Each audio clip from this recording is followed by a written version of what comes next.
11:32 a.m. Pacific Standard Time, Dillards DDS. And why did Dillards have minus 12.63%? Not only that, we do know that the Dillards earnings were not bad. However, one of the things that we're going to look at is that the volume, the range was $5.97.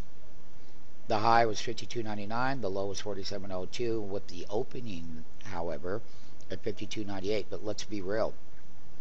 Total volume on this day, 4.941.690. Total volume, million shares, and that's the reading right here.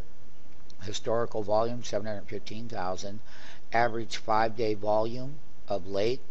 We can see where the historical volume is, and you can see on the down day that you had a lot bigger volume on that down day. Okay.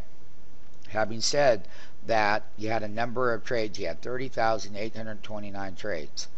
Okay.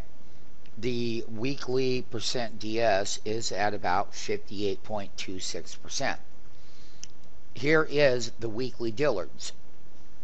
Now that Dillards is pulling back from its rallies down here at the bottom, is that Dillards had rallied close to 15 points. And when Dillards was on sale down here with the bounce in October, the weekly percent DS was 2609 MMTs. That's a public reading, but the low was 40.01. And going up into the earnings, we had a weekly high of 55.52 and a close of 55.40. This weekly we gap. Now listen to this. The 11/6/2011 week, the open was 55.54 and the high was 56.30 and the low was 47.02. Okay.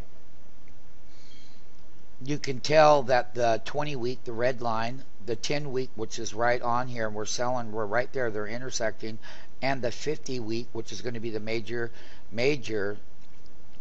weekly moving average support, is if Dillards comes down and sells through it, then we'll get really good short, because that's when we would sell back down much quicker and faster. However, if we come down and hit that moving average, we're going to have a call strategy possibly and a put strategy. Right now, the good news was sell that very, very good news on Dillards. Once again, when we look at Dillards, we look at how Dillards went down on the biggest point losers right here, and we also look at what Dillards was doing as far as following its industries, plus 2.7% back over here on November 8th. But as we move forward, we were just getting all of the historical data, what's been going on in this whole retail sector. Here's Dillards to get better idea of current EPS expectations. The earnings were not bad on Dillards. They beat by 18 cents a share, as we recall, and their guidance and their revs in line, so they were executing okay within the model of the earnings within the retail sector, Dillards.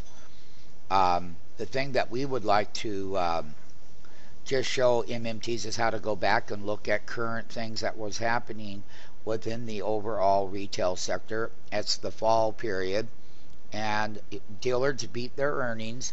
They didn't guide down the corner. Revs were in line, but the stock had already moved $16 in the October rally up to its reporting session, and that's why we have the profit taking in the name, because you got to know where that earnings cycle is. And not only that, it's bearish because it's reversing here and it's at a lower high. Then this was a markdown in the market, and then we've had that October rally here to the high into the earnings. We're going to find out where Dillard finds support. If it finds support, we'll buy it and hold it and let it go higher from there. Or if it fails, we'll sell short and let it go lower to lower support levels on Dillards.